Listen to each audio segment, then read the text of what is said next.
Hello दोस्तों, आज हमने लिया है चैप्टर 3 से दो चर वाले रैखिक समीकरण युग्म, जो कि ये बहुत बार इस तरह का क्वेश्चन बोर्ड एग्जाम में पूछा जाता है। तो हमारा प्रश्न क्या है, रेखाओं y बराबर x, 3y बराबर x और x प्लस y बराबर 8 से बनने वाले त्रिभुज के शीर्षों के निर्देशांक आलेख विधि से निर्धारित कीजिए। मतलब जो हमारे जो समीकरण है, इनसे जो हमारा त्रिभुज बनेगा उनके हमें शीर्षक के निर्देशांक आलेख विधि से निर्धारित करने हैं। तो सबसे पहले हम लिख लेंगे यहाँ हल में दिए गए समीकरण। जो हमारा समीकरण y बराबर x को पहला मान लिया, 3y बराबर x को दूसरा और इससे तीसरा मान लिया, लिख लिया। फिर इसके बाद हम लिखेंगे, आपको सबसे ज़्यादा ये पता होना चाहिए, लिखने का तरीका आना चाहिए, नहीं तो आपको बोर्ड एग्जाम में नंबर नहीं मिलेंगे। ये आपको लिखने का तरीका स्टेप से रहेगा तो पूरा नंबर देखा जाएगा, क्योंकि जितना आप किए रहेंगे ना उतना नंबर तो आपको मिलेगा ही, ये लास्ट में आंसर गलत ही क्यों ना हो, क्योंकि अब वो बोर्ड एग्जाम में स्टेप से नंबर मिलते हैं। तो हम यहाँ लिखेंगे समीकरण 1 से हमें निम्न तालिका प्राप्त होती है। मैंने ये सॉल्व किया है, लिख लिया है पहले। यहाँ देखेंगे x बराबर 0 तो y बराबर भी हमारा 0 आ जाएगा। यहाँ जैसे देख सकते हैं x बराबर 0 माना, तो हमारा समीकरण क्या है, x बराबर y है। हम यहाँ x के स्थान पर 0 रखेंगे तो y का मान भी क्या आ जाएगा, 0। तो हम यहाँ 0 लिख लें। अब जहाँ x का मान हम 1 रखेंगे तो y के स्थान पर भी आएगा 1। फिर इसी तरह x का मान हम 2 रखेंगे, जैसे 2 रखें यहाँ तो x के स्थान पर, तो y बराबर क्या आ जाएगा, 2। तो y बराबर 2 आ गया। ओके, फिर इसी तरह हमने समीकरण 2 को भी सॉल्व किया है। x बराबर, यहाँ देख सकते हैं क्या है, 3y बराबर x है। तो ओके, यहाँ मानेंगे x बराबर 0, इसे काट देते हैं। x बराबर 0 तो y बराबर भी 0 हो जाएगा। देखते हैं कैसे। x का स्थान पर हम 0 रखेंगे तो ये 3y हो जाएगा, ये 3 इधर जाएगा बटे में 0 के, तो 3 का भाग 0 होगा तो 0 ही आ जाएगा। ओके, हमने y बराबर 0 रख लिया है। फिर जब x बराबर हम यहाँ 3 रखेंगे, देखते हैं यहाँ 3y बराबर x है। ओके, तो x बराबर हमने 3 रखा है, तो 3y यहाँ है, y को रोक लेते हैं, 3 इधर भेजेंगे, फिर बटे में 3 आएगा ना, जो ये वाला 3 है, तो 3 से 3 कैंसिल बचेगा 1। तो हमने y के स्थान पर क्या आ जाएगा, 1। इसी प्रकार से हम x बराबर 6 रखेंगे, x बराबर 6।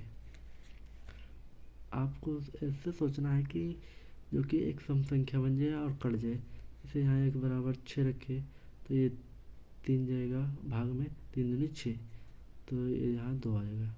ओके, आपको सॉल्व करना थोड़ा सा आना चाहिए मैथ में, क्योंकि इसमें जितना x और y का मान निकाल कर फिर इसी तरह से समीकरण नंबर 3 को आप सॉल्व कर लेंगे। जब x बराबर यहाँ 0 रखेंगे तो y बराबर क्या हो जाएगा, 8, क्योंकि ये तो 0 हो जाएगा पूरा इलाका। तो यहाँ क्या आया, 8 आया।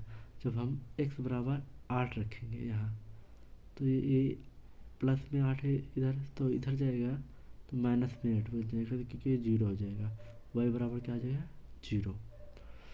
फिर उसके बाद हमने यहाँ x बराबर 4 लिया है, तो इधर बचा क्या, y इधर माइनस में 4 गया, तो y बराबर 4 आ गया,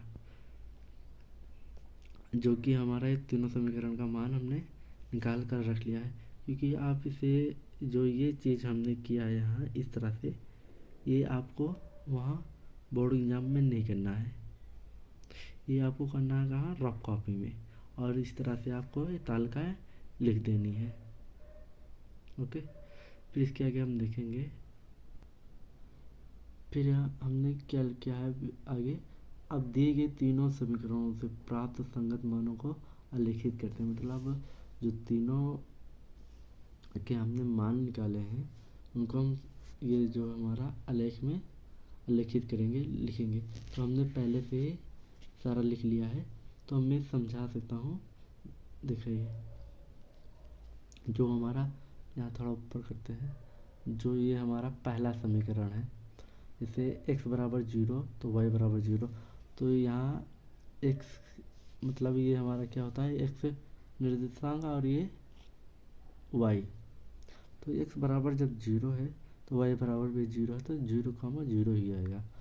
जब हमारा x बराबर 1 है तो y बराबर 1 है, तो यहाँ हमने लिखा है प्लस में है ना, तो x बराबर 1 और y बराबर 1। तो ये हमारा उन कामों में इधर लिख लिया है कि एक ग्राफ ऐसे बनेगा। फिर उसके बाद x बराबर 2 तो y बराबर 2। तो फिर यहाँ x बराबर 2 यहाँ है और y बराबर भी 2 ये है, तो ये दोनों का यहाँ बन जाएगा, यहाँ ए बिंदु 2, 2 कर लेंगे। फिर उसके बाद इसी तरह से समीकरण दूसरों को देखेंगे। x बराबर 0 y बराबर 0, तो यहाँ 0 ही आएगा। जब x बराबर 3, ये x बराबर 3 और y बराबर क्या है 1, y के स्थान पे, तो यहाँ इसे देखेंगे ये आया 3, 1 किए हैं यहाँ। फिर इसी तरह से x बराबर 6, x बराबर ये 6 है और y बराबर क्या है 2, तो ये 2 और 6, 6, 2 इधर लिख लिया है। फिर उसके बाद इसी तरह से समीकरण नंबर 3 को कर लिए हैं।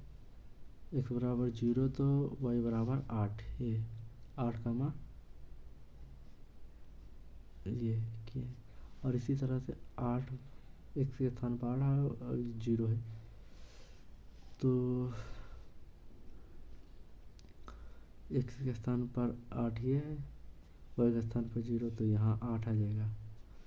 फिर उसके बाद 4 है, तो ये एक y के स्थान पर 4 यहाँ है, x के स्थान पर 4 यहाँ, तो ये, तो यहाँ हम देख सकते हैं जो हमारा एक आलेख बनेगा, एक 0, 8 का यहाँ है और 0, 8 और 0 ये है, तो हम x के स्थान पर 8 है और 0, तो हमने इसका एक लाइन ये बन गया पूरा सीधा, कि एक यहाँ बिंदु मिल रहा है, एक आप लोग इसे पटरी से खींचेंगे तो पूरा सीधा रहेगा। फिर उसके बाद हम एक ये यहाँ एक बिंदु था, तो हमने यहाँ इससे 0 से पूरा मार दिया क्योंकि 0, 0 था ना। फिर इसको एक 4, 4 बराबर है, तो एक ये मार दिया। अब देखिए कि यहाँ एक बात है, जो इन समीकरण के मानों से, जो समीकरण का मानों से एक त्रिभुज बन रहा है क्या, एक देख रहे हैं ये त्रिभुज, ओके। तो अब यहाँ ध्यान देने वाली बात है, ये बिंदु यहाँ 6, 2 पर मिल रहा है और 4, 4 और 0, 0। तो हम यहाँ लिख सकते हैं स्पष्ट रूप से, ग्राफ से स्पष्ट है कि तीनों जो रेखाओं से बने त्रिभुज के शीर्ष बिंदु के निर्देशांक है, एक तो 0, 0 हो जाएगा, 0, 0। फिर दूसरा क्या है 6, 2 और 4, 4 है। अगर ये वीडियो अच्छा लगा हो तो हमें सब्सक्राइब कर लेना प्लीज़। इसी तरह के हम नए वीडियो के साथ मिलते रहेंगे। आपको ये वीडियो भले ही बोरिंग लगा हो, अच्छा ना लगा हो, पर आप ये इस तरह से एक क्वेश्चन तो ज़रूर आएगा 4 नंबर में, बोर्ड एग्जाम में 4 नंबर तो फिक्स है। आप हमारा वीडियो अभी स्किप कर देंगे तो कोई ना।